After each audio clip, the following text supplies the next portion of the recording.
Сыншы сынып оқушысын Серікұлы Нұрдәулет, Мұқағали Мақатаев, үш бақыттым. Ең бірінші бақыттым халқым менің, соған берем мойным, артым кенім. Ол болса мен бармын, қор болмаймын, қымбатырақ артымнан марқым менің.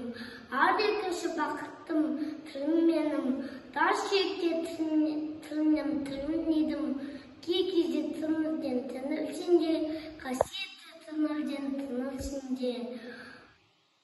Үшінші бар бақыттым отан деген, Құдай күн десе отан дегем, от сүнде жағанда жан барсын ба, ойланбай кел тағыда отыр менен.